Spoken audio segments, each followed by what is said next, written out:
All right, so in 2 Samuel chapter 24, we have what is, I think, one of the most powerful, poignant, and easily overlooked stories in the life of David, and really in the whole Bible.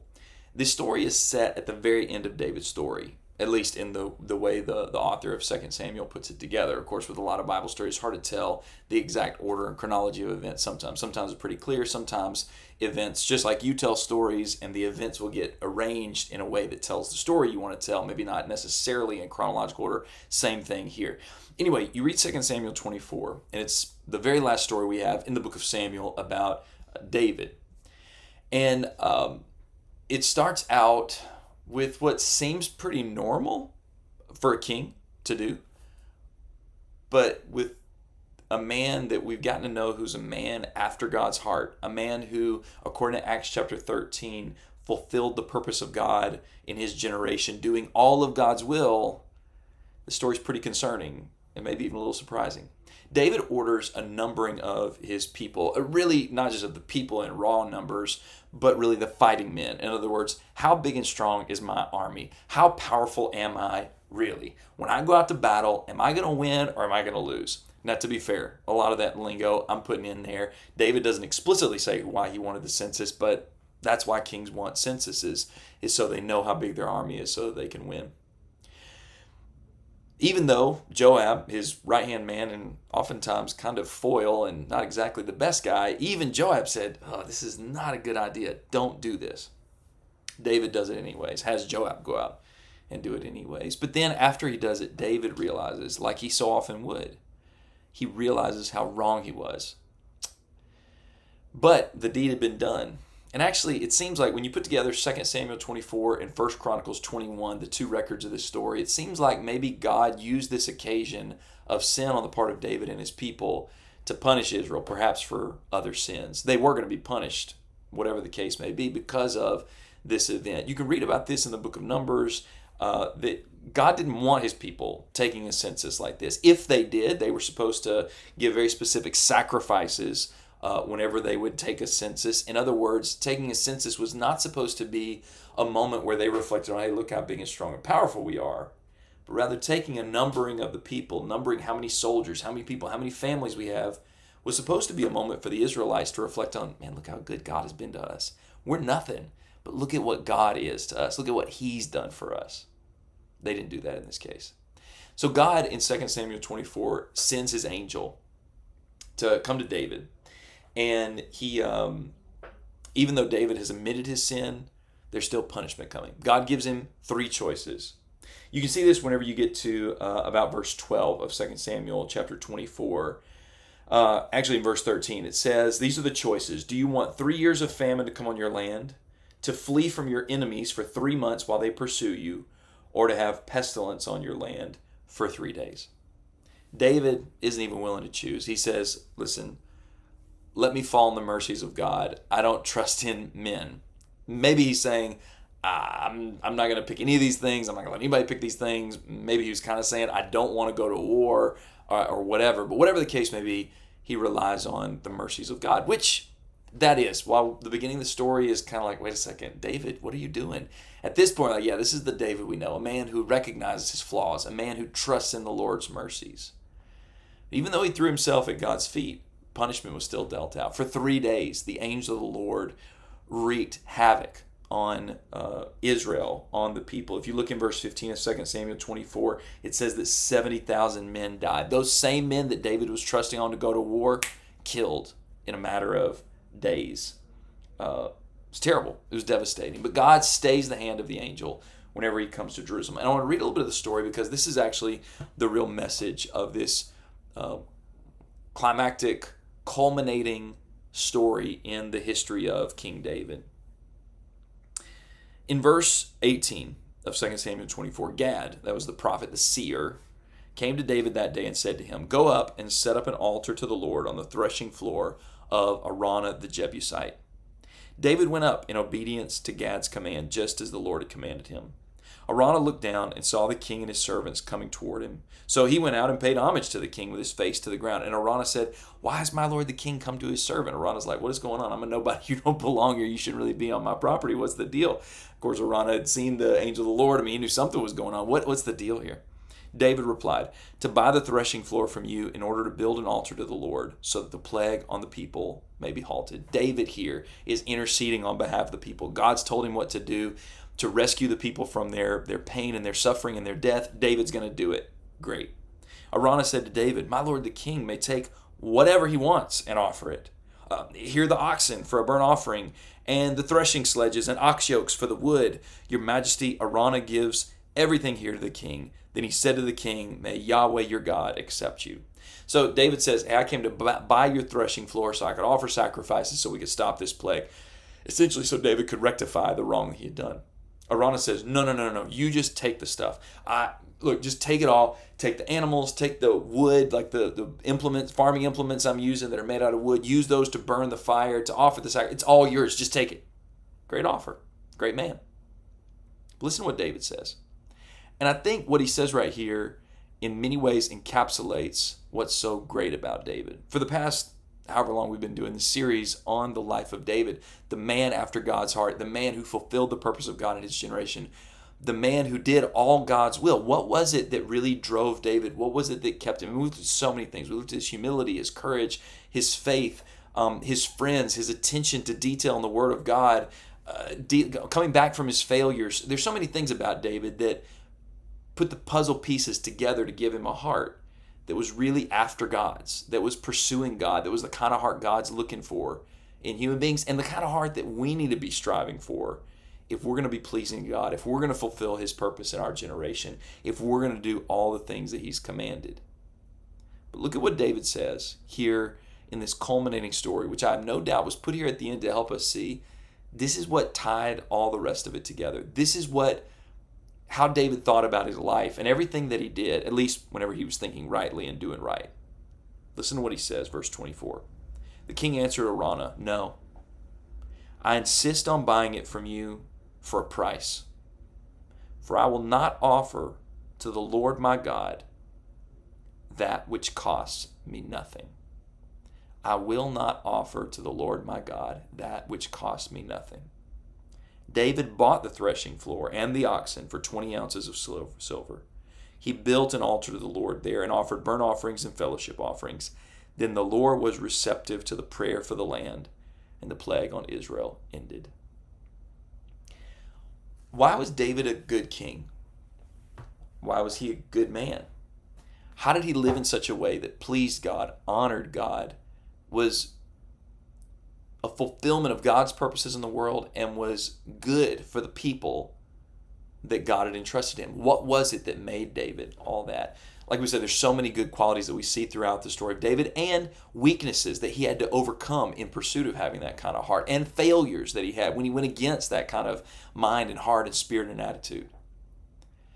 But if there's one thing that kind of connects all the dots of his humility and his faith and his courage and his godliness and his friendships and all the things that we've seen throughout his story, it's this. He understood this principle at the end of his life, or at the end of the story at least. You don't give God that which costs you nothing. You give to God what costs you. You give to God what costs you. Living a life that pleases God is not something that's going to be particularly easy or always pleasant. Jesus would say it this way: if anyone wants to come after me, let him deny himself, take up his cross, and follow me. In other words, you're not going to be able to make it as a follower of Jesus if you're not willing to give that which costs your very self. The costliness of serving God is something that maybe I want to downplay sometimes. I'd rather it not cost me that much. I'd rather it be a little more pleasant, a little easier. I'd rather it be painless. But that's not the way it works. It's not the way it works. And David understood that. If I'm going to serve my God, if I'm going to have a heart that really pleases him and honors him, I have to give my God that which costs me. what is this? What undergirds this mentality that I'm going to give what costs me?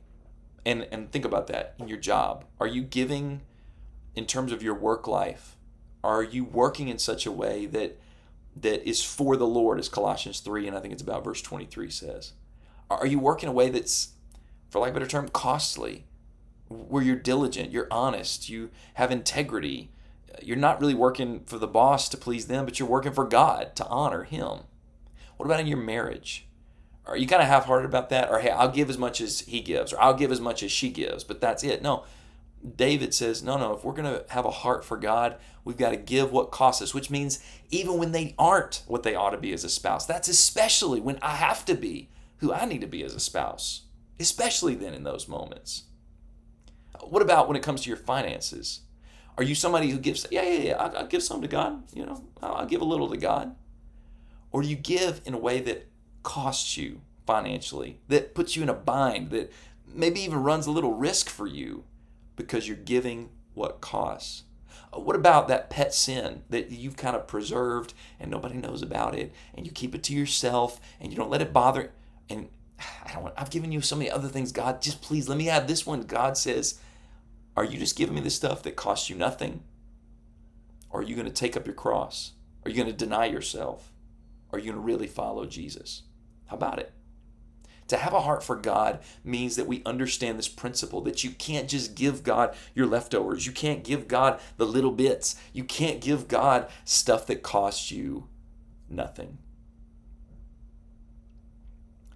The person who gives what really costs them something has a couple of fundamental attitudes, mentalities, beliefs about what their life is really all about that drives them. And we would do well to learn from David and learn from this example. First of all, the person who gives what really costs them, the person who has the right kind of heart for God that gives what costs them, is somebody who's obedient.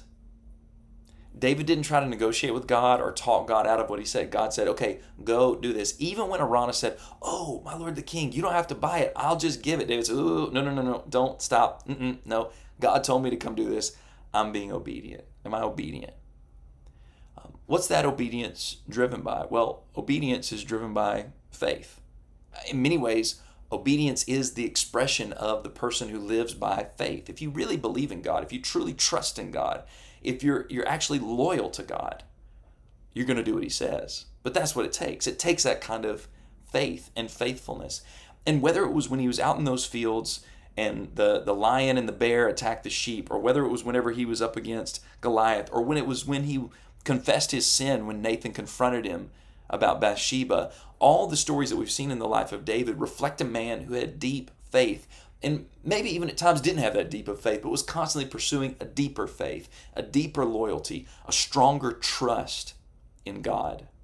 If you want to be somebody who has the kind of heart that says, God, I'm giving you everything, I'm not holding anything back, we got to cultivate faith. Obedience, faith, and the last thing I'll say, here David is, a king, working a pretty lowly property deal with Araunah. You know what I mean? He's shelling out cash to this guy, who, by the way, isn't even actually an Israelite. The Jebusites were a people group that were kind of absorbed in the city of Jerusalem and in Israel, but they're not really Israelites. And here, David, the king of this land who conquered the Jebusites, could have said, you know what, you're right, I conquered you people. I fought this battle long. No, David doesn't do that. He doesn't flex. He doesn't elevate himself. He doesn't think highly of himself. He humbles himself. Isn't that, frankly, what the whole story of the life of David has been? We talked about this before. The ways he thought about the lowly people in 1 Samuel 30 who were too tired to go to battle. And he said, hey, those guys deserve a share in the battle as well, or in the spoils of war as well. What about the way that he listened to Abigail in 1 Samuel 25? Instead of saying, get out of my way, woman, I got revenge to exact here, he listened and honored this godly woman who pled with him to show mercy. What about the humility he showed before Saul, or the humility he showed in accepting the fact that he had done wrong and the penalties that he was facing in the Absalom story and beyond were a result of his sin. The thing that drove David's faith, that led to his obedience, that made him the kind of man that said, God, I'm giving you what really cost me something, the thing that undergirded it all was a deep sense of humility, that he was nothing apart from God and without God, that anything God called on him to do, he should do it. He should obey. Anything God said must be true because he had faith in God. Humility. If I want to be a person who really, really gives myself to God, gives what really costs me to God, I've got to learn to humble myself and let that humility lead me to faith in God and let that faith produce true obedience. And you might say, that sounds like a lot. And it is. I don't know what to tell you. It's a lot. I mean, that's kind of the point of this. I'm not going to give to God that which cost me nothing. This is kind of the summation of the story of David's life. He gave to God himself. He gave to God that which cost him something from beginning to end, whether it was out with those sheep or shepherding these sheep, the people of Israel. David gave to God that which really cost him. And I think if I'm not willing to do that, then it shows that I don't really think God is worth it. You ever have that? Sometimes you see the price tag on something and you think to yourself, oh no, I'm not paying that much. It's not worth it. Now, if it was cheap, I'd give that to have this thing. But there's a certain threshold where I'm not willing to pay that much because I don't think it's worth it. David realized that God was worth it. And every day that I don't give to God that which cost me something, whenever I kind of give God my leftovers, or I give God just enough, or I give God that which really cost me nothing, I'm saying that I don't really think God's worth it. And he is. He is worth it. David kind of forgot about that for a little bit. He thought having a bunch of men was what it was all about, not so much having God. But this man who had a heart for God, this man who learned throughout his life to accomplish the purpose of God in his generation and did all of God's will and shows us the way, ultimately learned to follow Jesus, the ultimate David, the one who ultimately did the purpose of God and all for all generations, the one who perfectly did God's will without any blemishes like David did. As we look to Jesus, we got to learn to see he's worth it. He's worth whatever the cost, whatever, and I've got to believe that. And as I see how worthy and how worth it he is, may it humble me. May it teach me to have faith in him, and may it make me obey him, whatever he may call me to do.